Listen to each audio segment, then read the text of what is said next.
Okay, good days. I'd like to thank the team of Global Congress on Gender and Sexuality Studies for this valuable Congress. I'm a sociologist and a cultural anthropologist with an interest in body conceptualizations.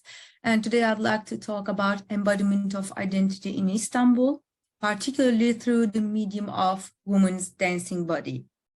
So gender and identity in general, and women's identity in particular, has been sensitive and debated issue, especially in societies that historically experienced westernization process, such as Turkey.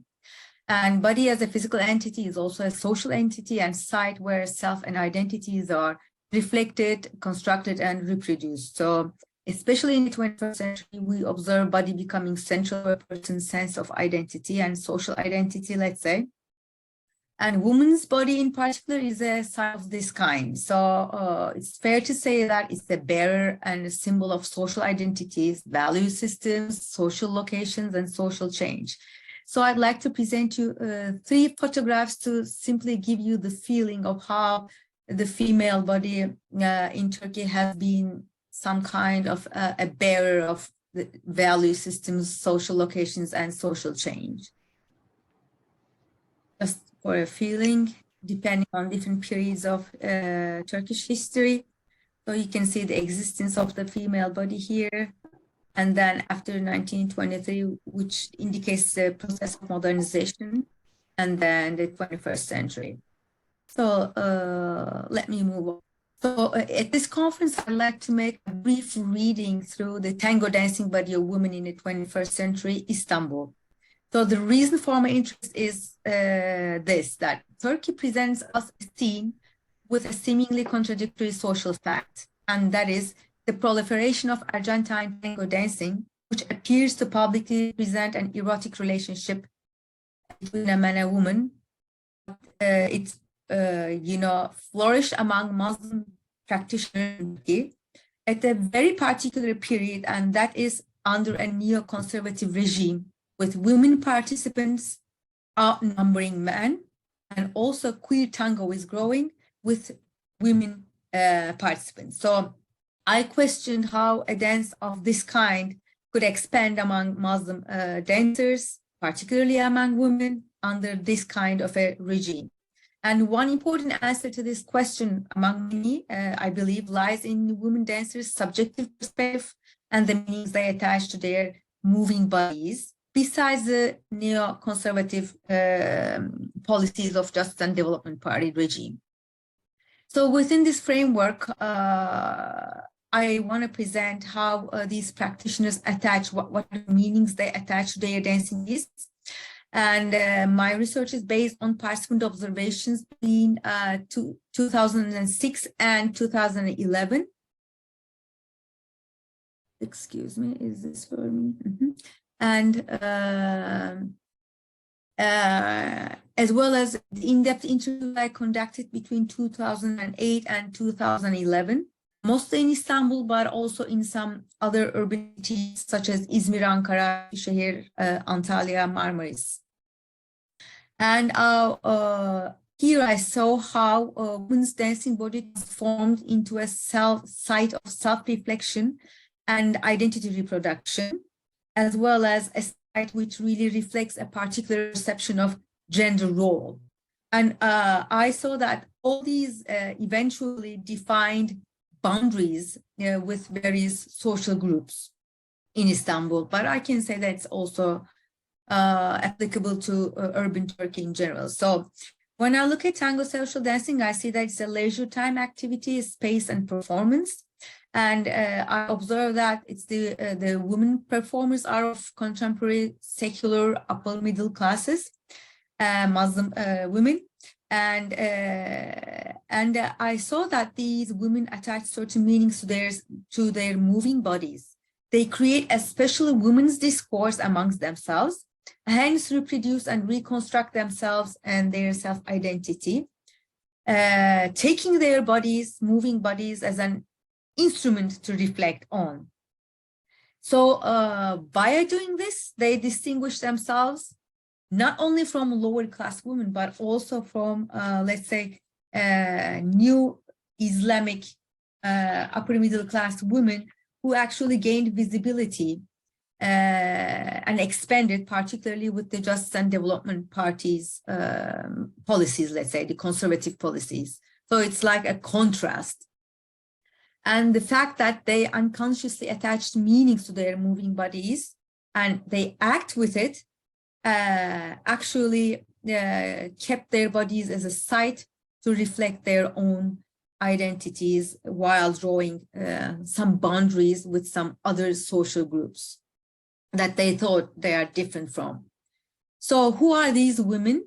In general, I saw that these women are urban women, graduate of at least one university, or they are university students, and most of them have some kind of a profession, and they define themselves with values and symbols other than religious symbols, I would say. So many of them started learning this dance to enjoy leisure time with the claim of their love to move and with the claim of their love to learn something new, and more than that, to discipline themselves via movement. So to discipline themselves and their minds, let's say, via movement. So, but in time, I observed that as they remained in the practice, then their dancing bodies started to indirectly transform into an instrument to reflect their, let's say, social belongings and also self-identities. At first glance, conceptualizing dancing bodies as a site of catharsis, leisure, and relaxation was very common among these women. Nonetheless, I found that these dancers had other conceptualization of their dancing bodies, which really goes beyond this catharsis and relaxation. So what I saw is that, first of all, their bodies act as an indirect site of protection and maintenance of 21st century modernism and secularism in Turkey, which actually symbolically compared and contrasted the progressive Kemalist bodies versus the conservative bodies of Turkey. Second, I saw that women perceived their dancing bodies as an instrument of self-improvement, discipline, self-management, and intellect, where they thought they could improve their way of thinking and intellectual capacities. Third and fourth, I found that women's dancing body functioned as a site of emotional and professional socialization, as well as developing a global belongingness, a global identity, a global self-identity. Fifth, I observed that their dancing bodies are transformed into a site of consumer culture where particular objects of desires are created for the owners of these bodies so that they could identify and shape themselves with. And sixth, I observed that the dancing bodies of women was actually a site which these women reflected, experienced, and reproduced a very particular conception of gender role in the 21st century, let's say, neoconservative Istanbul, where they also enmeshed it with the process of enactment of the past. So let me give you some examples or quotations to express what I'm trying to say, to explain myself. So regarding the first theme, that the tango dancers actually indirectly transform their dancing bodies into a site of protection of progressive Kemalism and a performative site of actually resistance to conservative values, which started to spread after 2002 as Justice and Development Party assumed power, which is quite a conservative, let's say, regime.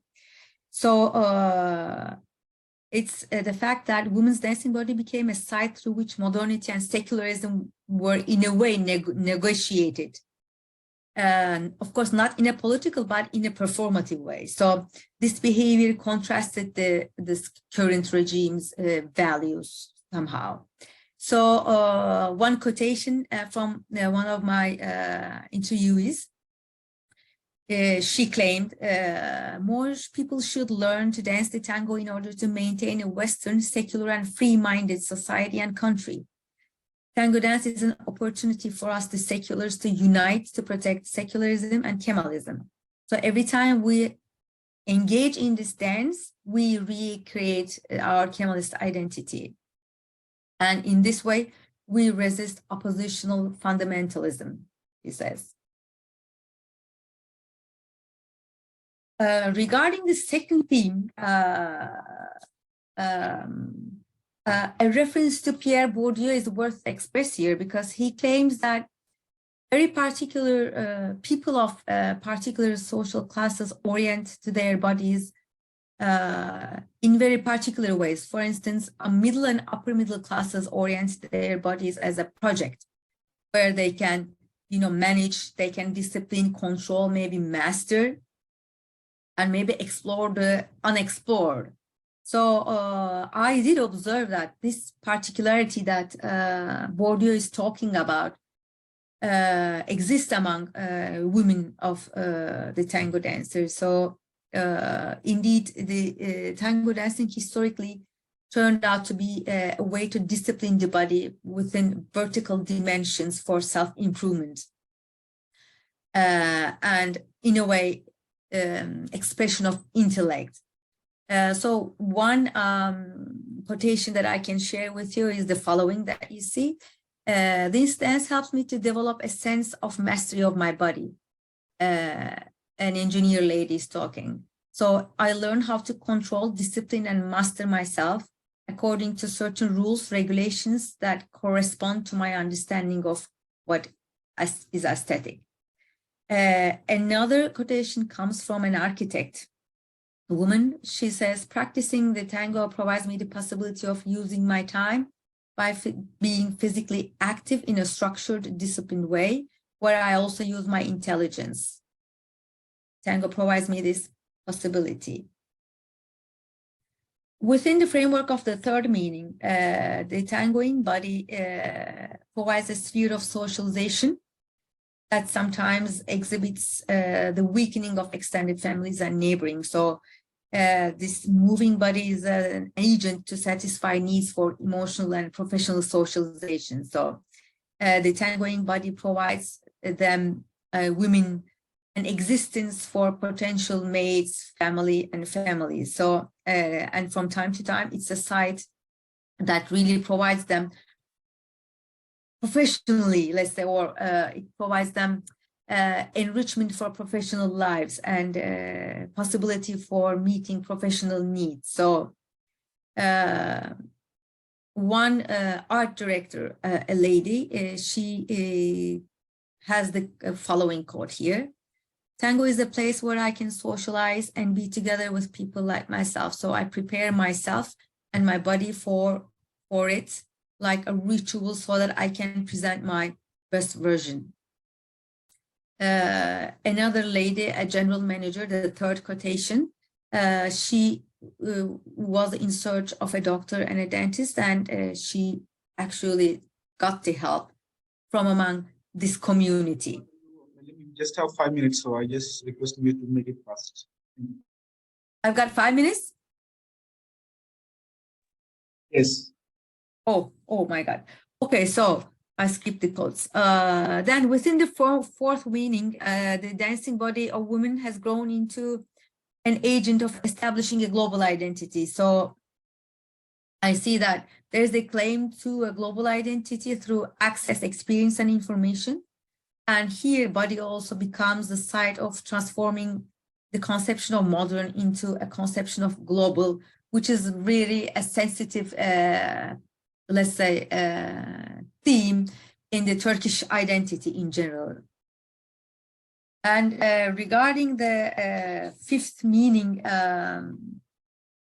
that the moving body becomes a symbolic agent of the consumer culture, where the practitioners actually, let's say, consume a transformed version of new knowledge of how to move and shape body. So new analytical, sophisticated, and quasi-scientific knowledge is produced.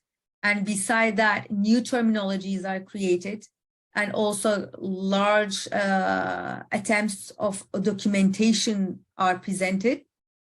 And in addition, new sectors are created about how to wrap the female body, so that these moving women actually could identify themselves and could shape their bodily existence.